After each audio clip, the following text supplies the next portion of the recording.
আজ অবন্তিকা মনে মনে ঠিক করে নিয়েছিল যে তার সাথে যদি খারাপ কিছু হয় তবে সে নিজের প্রাণ দিয়ে দেবে।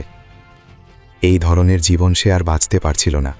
অবন্তিকাকে ভিকির কাছে বিক্রি করে দেওয়া হয়েছে। শোনা মাত্রই শিবায়ের চোখে যেন আগ্নেয়গিরি জ্বলে উঠল। রাগে তার চোখ রক্তবর্ণ হয়ে গিয়েছিল, যেন পুরো দুনিয়া জ্বালিয়ে দেবে। তার পুরো শরীর কাঁপছিল। আমাকে এই মুহূর্তেই থান্ডার নাইট ক্লাব যেতে হবে। তাড়াতাড়ি গাড়ি বের করো, ফাস্ট। আর একটা কথা, আজ এখানে যা কথা হয়েছে তা যেন গোপন থাকে। যতক্ষণ না অবন্তিকাকে খুঁজে পাচ্ছি আমি চাই না কেউ আমার আসল পরিচয় জানুক। দীনেশ উত্তর দিল, চিন্তা করবেন না স্যার, আমরা খেয়াল রাখব। শিবায় দ্রুত লিফটের দিকে এগিয়ে গেল, কিন্তু প্রতিটি সেকেন্ড তার কাছে কয়েক ঘন্টার মতো মনে হচ্ছিল। তার শ্বাসকষ্ট হচ্ছিল। অবন্তিকা, আমি আসছি, আর একটু অপেক্ষা করো। নিজের উপর নিয়ন্ত্রণ হারিও না, সে বিড়বিড় করে নিজের মনেই কথা বলছিল। ঠিক তখনই যশ তার সামনে এসে দাঁড়ালো। শিবায়, তুমি কি এখানে গার্ডের চাকরির জন্য আবেদন করতে এসেছো? কিন্তু এখানকার গার্ডরাও তো বেশ যোগ্যতা সম্পন্ন। এখন নিশ্চয়ই তোমাকে এখান থেকেও তাড়িয়ে দেওয়া হয়েছে। অবশ্য তুমি চাইলে আমার এখানে পিয়নের কাজ করতে পারো। ৫,০০০ টাকা বেতন দেব। শিবায় তাকে উপেক্ষা করে এগিয়ে যাওয়ার চেষ্টা করল, কিন্তু জস তার পথ আটকে দাঁড়াও।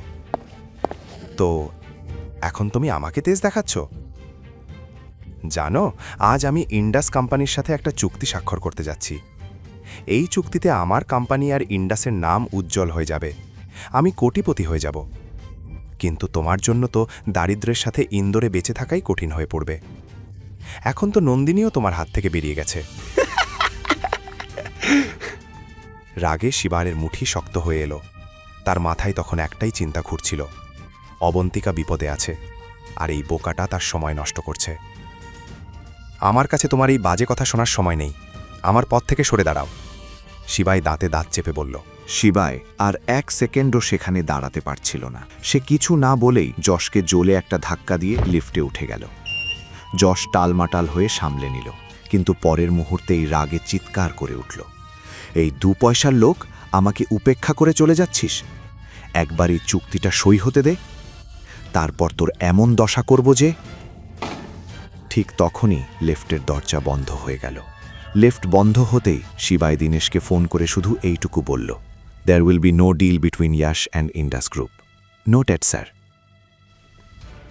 কিছুক্ষণের মধ্যেই সেক্রেটারি দৌড়ে যশের কাছে এলো। মিস্টার ইয়াশ, জলদি চলুন। যশের চোখ খুশিতে চকচক করে উঠল।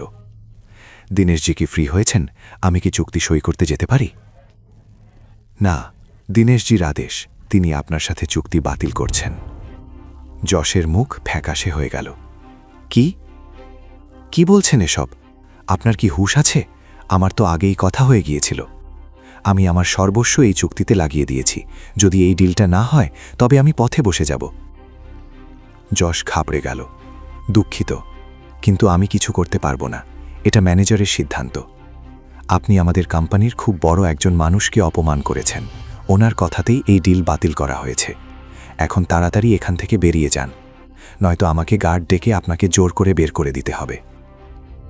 যশ কিছুই বুঝতে পারছিল না যে এসব কি হচ্ছে। গত 2 দিনে সে কোনো বড় মানুষকে অপমান করেনি, শিবায় ছাড়া। কিন্তু শিবায়, সে তো নন্দিনীর সেই 2 পয়সার প্রাক্তন স্বামী। তার সাথে এসবের কোনো সম্পর্ক থাকতেই পারে না। যশ নিজের মাথায় অনেক জোর দিল, কিন্তু কিছুই মাথায় আসছিল না।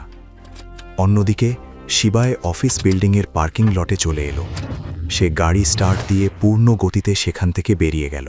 সে জানত 1 সেকেন্ডের দেরিও অবন্তিকার জীবন তছনছ করে দিতে পারে। সে কি এখন ফিকির কাছে আছে?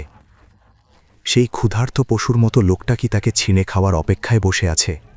অন্য এক প্রান্তে দেবও নিজের অপমানের প্রতিশোধ নিতে প্রস্তুত ছিল।